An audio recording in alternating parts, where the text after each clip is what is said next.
What's going on, everybody? Arcantry here with another Siege tip video for you guys. Today I want to talk about, ways you may be costing your team games. Now, these are some things that you might not even know are costing you and your team or not. And this might be a video where I have multiple versions of the video, like a part 2, part 3, it's about other things. But today's video, we're going to talk about operator selection and why, what you're picking at your operator could be why you're losing your games. In the future, we're going to talk about, how you're approaching the game. Do you even have a game plan? How are you or your teammates using drones.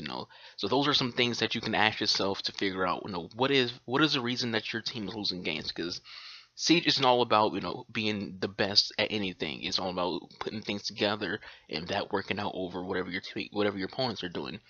A bad team can be a good team if the bad team has more coordination and cohesion than the good team does. Now, for starters, operator selection. Ubisoft released stats that show which operators win the most games, which operators have the highest pick rate, which operators have the lowest pick rate, which operators have the lowest win percentage. For an example, Caveira has one of the highest pick rates in the game, but doesn't have a good win percentage, which makes her a good example for this topic for this video. So if you're losing a lot of games on defense, how often are you bringing Cav to your matches? How often are your teammates playing Cav? There are a number of reasons on why you lose a game. Operator selection is one of them. Cav is a good operator, but she's only really any good if you can guarantee, an interrogation every time you play as her. If you're not getting the interrogation every time you play as her, you're wasting your pick. And if you die with her without getting any interrogations, your team is down on man and don't have anything to fall back on. Now, in comparison with, we'll throw in Rook and Mute into the equation. These two have an average pick rate and have a high win percentage. What makes these two so good and useful for teams outside of just their weapons themselves is when they die, their gadgets are still in play.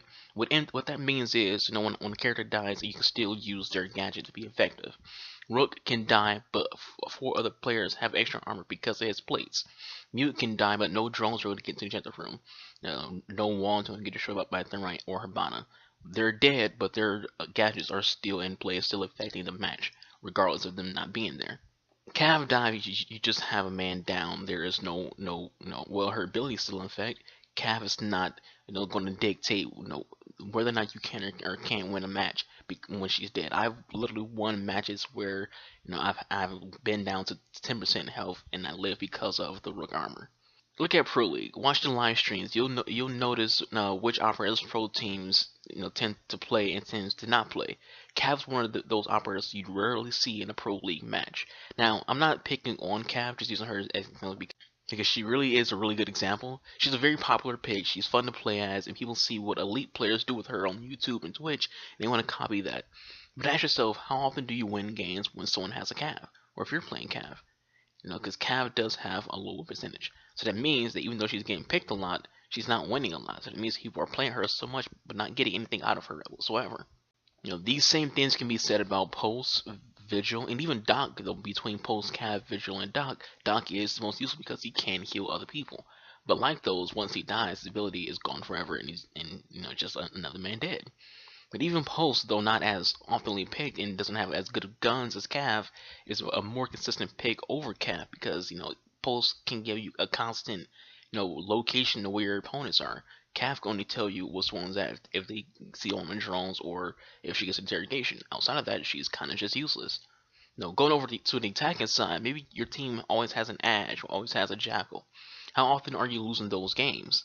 Both of them are good operators, but say your team needs a Thatcher or a Fuse. Those two will be a better team pick than Ashe, whom outside of blowing up walls, doesn't really do anything to add to your team ability-wise.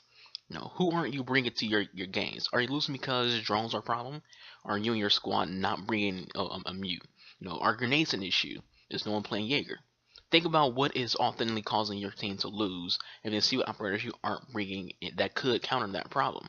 If Bonnet having their way with your team, maybe you should start bringing a bandit. Are big pushes by attackers your team's weakness? Start bringing entry to now operators like Smoke, Kapkan, Frost, and even Legion. Trap people can really prevent people from entering the objective room and slow people down.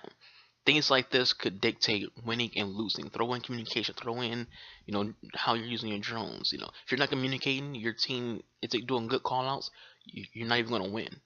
Said before about bad teams beating good teams. A bad team with good callouts in good operator selection will always be the team of good players that basically are just winging it. There's no communication, and they're just picking, their mains the entire time. And they're not picking because, what the map is, what the objective is, and what the team needs. We're picking because this is my main. I'm gonna pick my main. I main Ashe. I'm gonna play Ashe. I main Cav. I'm gonna play Cav. That team usually always loses. Thus, you'll see people with bad, win-loss ratios, but good kill-death ratios because you see good players, who they have good KDs, but they're losing a lot of games because they're not, playing the game in the sense that will give them a better chance to win games. And then on the other side, you see people with, with good KDs, see people with bad KDs but good win percentages because, even though they're dying a lot, they're winning the games that they're playing.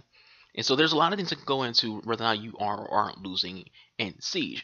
But again, most of that can come back to, what are you doing? What are you by yourself doing? What are you not doing? What are your teammates doing? What are they not doing? And you got to communicate that with them, when you're not playing matches, talk to them like, hey, maybe we should try this out. We should try that out. If you're losing in Siege and you're trying to figure out why you're constantly losing in Siege, first and foremost, just look at what you are doing.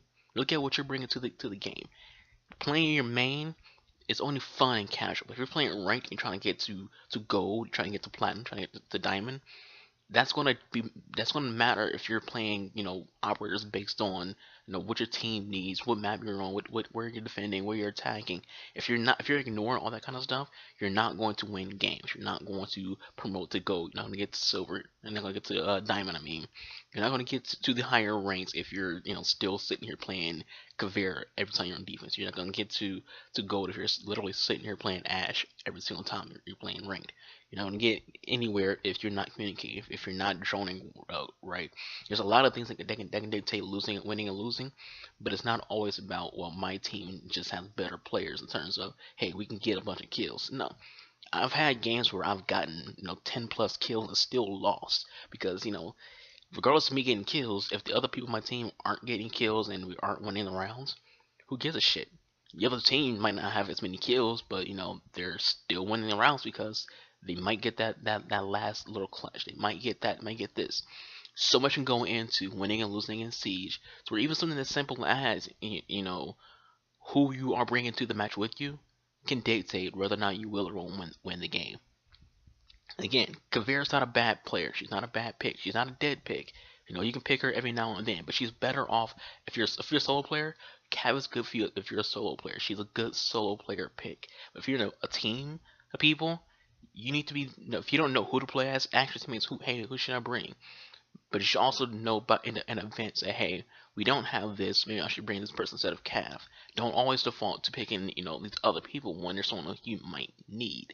Especially people who, if you look at the statistics, have better win rates. So maybe you should pick someone with a better win rate than someone like Cav who doesn't have a good win rate. Maybe you should pick a smoke who can be used for entry denial. Maybe use Kapkan. Maybe use Legion. Maybe you can bring Frost. Maybe you can just bring someone who can help your team every time you play with that character, not someone who might help your team. With all that said, guys, this video, thank you all for watching. Hope you all enjoyed. Leave any thoughts you have in the comment section below. I'll catch you guys next time. Peace out.